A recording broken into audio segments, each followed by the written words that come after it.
Every single day, massive ships carrying the products that power modern civilization move toward a narrow strip of water in Central America. Container ships filled with electronics from Asia, tankers carrying energy supplies, cargo vessels transporting enough grain, machinery, and raw materials to keep entire economies running. But before these ships can continue their journey, they must wait. Sometimes for hours, sometimes for days, because every one of them is trying to pass through a canal only 50 miles long, a man-made waterway carved through one of the most difficult environments on Earth. The Panama Canal, a project so ambitious that thousands of workers died trying to build it. A project that destroyed one nation's dreams, reshaped the political map of a continent, and transformed the way the entire world trades. Without this canal, ships traveling between the Atlantic and Pacific Oceans would have to make a dangerous journey around the entire southern tip of South America, adding thousands of extra miles, adding weeks to delivery times, adding billions of dollars in transportation costs.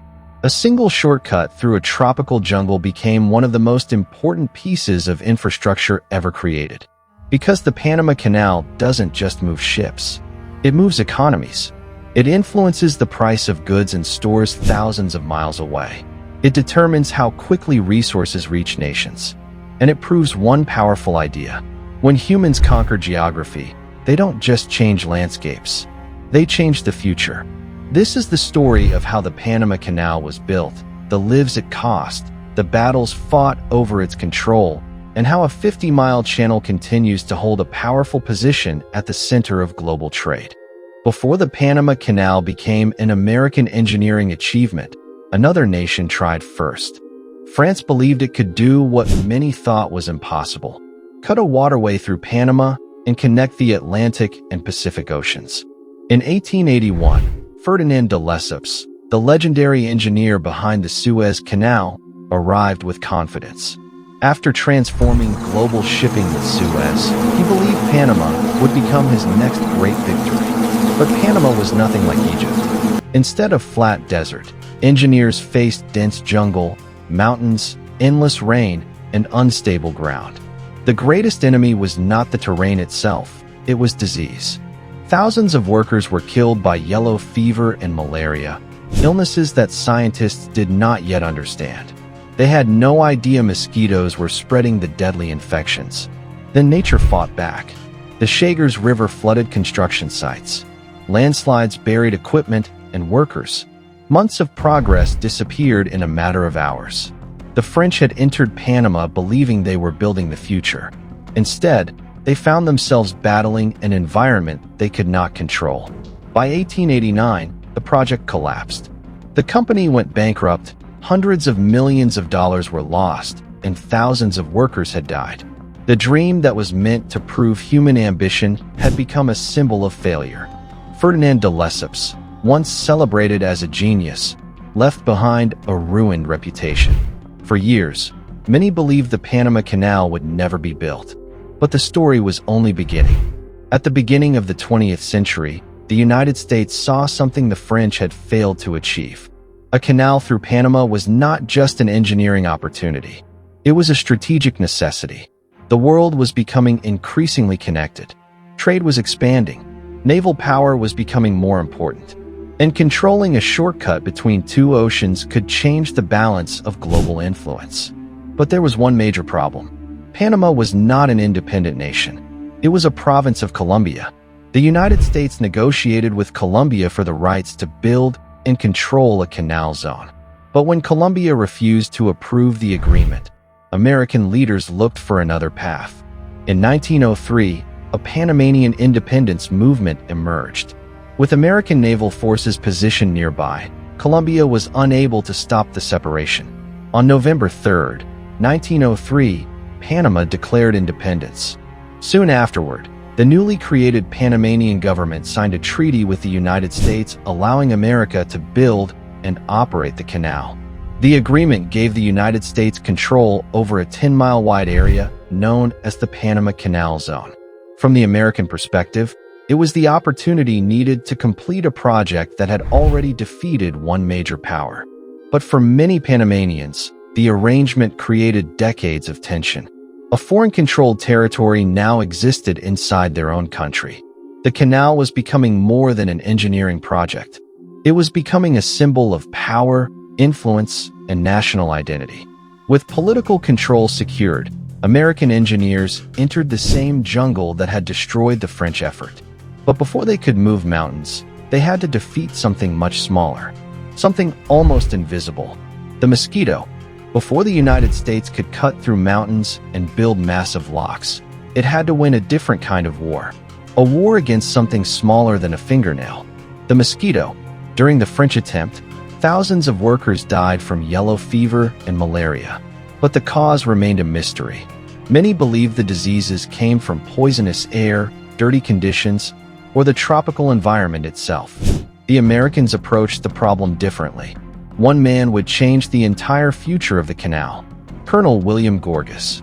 A physician who had studied disease outbreaks in Cuba, Gorgas understood a revolutionary idea. Mosquitoes were not just a nuisance. They were the carriers of deadly disease. If the mosquito could be defeated, the canal could finally be built. Gorgas launched one of the largest public health campaigns ever attempted in the region. Workers drained standing water where mosquitoes could breed. Buildings were fumigated. Windows were covered with protective screens. Infected patients were isolated. Entire communities were transformed to stop the spread of disease. The effort was massive, but it worked. Within a few years, yellow fever was nearly eliminated from the canal zone. Malaria cases dropped dramatically. For the first time, workers could enter the jungle without facing almost certain death from invisible enemies. This victory was not as visually dramatic as blasting through mountains or pouring millions of tons of concrete. But many historians argue it was one of the greatest achievements of the entire project. Because without controlling disease, there would be no canal. No matter how advanced the machines were, no matter how much money was invested, the Panama Canal would have failed before construction even began. Now, with the jungle's deadliest weapon under control, American engineers faced the greatest physical challenge of all. They had to cut a path through a mountain. The greatest obstacle standing in the way of the Panama Canal was not the distance. It was the land itself. At the center of the route was a massive mountain ridge known as the Culebra Cut, later renamed the Gallard Cut. This was the point where engineers had to literally slice through the heart of Panama. The original French plan had imagined a simple sea-level canal, but the Americans quickly realized that idea was almost impossible. The mountains were too high, the ground was too unstable, and the amount of excavation required would be beyond anything the world had ever attempted. Instead, engineers accepted a different challenge: remove an entire mountain range section by section.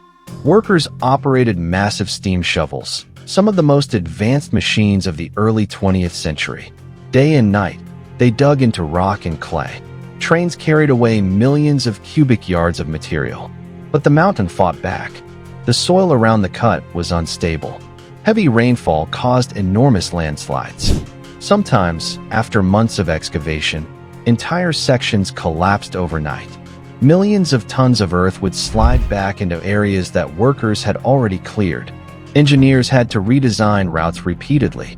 Railways had to be moved constantly as the excavation became deeper. Every meter forward required another battle against nature. The numbers were almost impossible to imagine.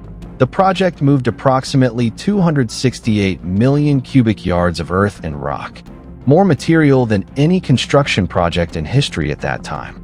The Culebra Cut became a symbol of human determination, a place where machines, workers, and engineers challenged a landscape that had defeated the French Empire. But even after cutting through the mountains, one major problem remained. How do you raise and lower some of the largest ships on Earth across land that sits above sea level? The answer would become one of the greatest engineering solutions ever created: the lock system. The Panama Canal was never just about digging a giant ditch. The real challenge was controlling water. Early American engineers eventually abandoned the idea of a sea-level canal. Instead, they created a completely different solution: a canal built around giant locks. The concept was simple, but the execution was extraordinary. Ships entering the canal would not travel straight across at sea level. Instead, they would be lifted upward. A series of enormous chambers would fill with water, raising ships approximately 85 feet above the ocean. Then, after crossing the central section of the canal, the ships would be lowered back down toward the opposite ocean. At the heart of this system was Gatun Lake. But this was no ordinary lake. Engineers created it by building a massive dam across the Chagres River. The same river that had destroyed the French project with unpredictable floods became the key to America's success. A problem became the solution. The stored water from Gatun Lake provided the enormous amount of fresh water needed to operate the locks. Every ship passing through required millions of gallons of water. And remarkably, the entire system worked using gravity. No giant pumps, no artificial power source, just carefully engineered control of nature itself. The three main lock systems, Gatun, Pedro Miguel, and Miraflores, became some of the largest concrete structures ever built at the time. Their scale was almost unimaginable. Each lock chamber had to be strong enough to hold back millions of gallons of water while lifting massive ocean vessels weighing thousands of tons. It was an engineering achievement that changed what humanity believed was possible. The Panama Canal was no longer just a dream. It was becoming reality. After decades of failures, thousands of deaths, and years of construction, the world was finally about to witness the opening of one of the greatest infrastructure projects ever built. After more than 3 decades of planning, failure, disease, and unimaginable labor, the Panama Canal was finally ready. On August 15, 1914, the world witnessed a historic moment. The cargo ship Ancon slowly entered the canal and became the first official vessel to complete a full transit. A dream that had once seemed impossible was now real. But the timing was almost tragic. The canal opened in the same month that World War I erupted in Europe. A global conflict immediately captured the world's attention. Yet even as nations went to war, the importance of the Panama Canal continued to grow. Because this was not just a new waterway. It was a complete transformation of global transportation. Before the canal existed, ships traveling between the Atlantic and Pacific Oceans had to make the dangerous journey around Cape Horn at the southern tip of South America. The route between New York and San Francisco stretched for thousands of additional miles. It meant more fuel, more time, more risk. The Panama Canal changed everything. A journey that once required weeks of additional travel could now be completed far faster. Shipping companies redesigned their routes. Ports changed their operations. Countries adjusted their economies around this new shortcut between two oceans. The canal connected markets that had previously been separated by geography. Raw materials could move faster. Manufactured goods could reach consumers sooner. Global trade became more efficient. A 50-mile channel through a jungle had effectively shortened the world. But while the canal transformed international commerce, another question remained. Who would control this powerful piece of infrastructure? For most of the 20th century, the Panama Canal remained under American administration. The United States controlled the canal zone and operated the waterway under the terms of the original treaty signed after Panama's independence. For America, the canal was a strategic asset. It provided enormous economic and military advantages. But for many Panamanians, the situation represented something very different. A foreign-controlled territory existed inside their own nation. Over time, frustration grew. The canal became a symbol of sovereignty and independence. The tensions reached a breaking point in 1964 when violent protests erupted over disputes surrounding the canal zone. The events led to deaths on both sides and increased pressure for a new agreement. Eventually, negotiations began between the United States and Panama. In 1977, American President Jimmy Carter and Panamanian leader Omar Torrijos signed the Torrijos-Carter Treaties. The agreement established a timeline for transferring control of the canal back to Panama. And on December 31, 1999, history changed. After 85 years of American administration, the Panama Canal officially became the responsibility of the Panamanian government. It was a remarkable transition. A project built through international ambition and controversy had become a national symbol of Panama. Instead of representing foreign control, the canal became a source of national pride and one of the most important parts of Panama's economy. But the world around the canal was changing. Ships were becoming larger. Global trade was expanding. And the original canal, designed for the ships of 1914, was facing a new challenge. It needed to grow. When the Panama Canal first opened, ships were much smaller than the massive vessels that dominate modern shipping. For decades, the original locks handled global traffic successfully. But by the 21st century, the shipping industry had entered a new era. Modern container ships had become enormous. Some vessels carried several times more cargo than the ships the original canal was designed to handle. The problem was simple. The ships of the future were too large for the canal of the past. Without expansion, Panama risked becoming a bottleneck in global trade. So Panama began one of the largest infrastructure projects in its modern history. The solution was a new set of larger locks. Construction took nearly a decade. The investment exceeded $5 billion. And in 2016, the expanded Panama Canal officially opened. The new locks allowed much larger vessels, known as Neo-Panamax ships, to pass through. The expansion dramatically increased the canal's capacity and allowed Panama to remain competitive in a rapidly changing shipping industry. More than a century after the original canal opened, engineers once again adapted the waterway for a new generation. But the biggest challenge facing the canal was not size. It was something much more unpredictable: the weather. The Panama Canal was built on a brilliant idea: use gravity, use nature, control the water. But the same system that made the canal possible also created its greatest weakness. Every ship crossing the canal requires millions of gallons of freshwater from Gatun Lake. Each time the locks open, that freshwater eventually flows into the ocean. It cannot simply be recovered. For decades, rainfall provided enough water to keep the system operating. But climate patterns began to challenge that assumption. In 2023, Panama experienced one of its most severe droughts in decades. The water level in Gatun Lake dropped significantly. And for the first time in modern history, the Panama Canal faced a problem that engineering alone could not immediately solve. The number of daily ship transits had to be reduced. Waiting lines grew. Shipping companies faced delays. Some vessels had to choose longer alternative routes. The world received a powerful reminder.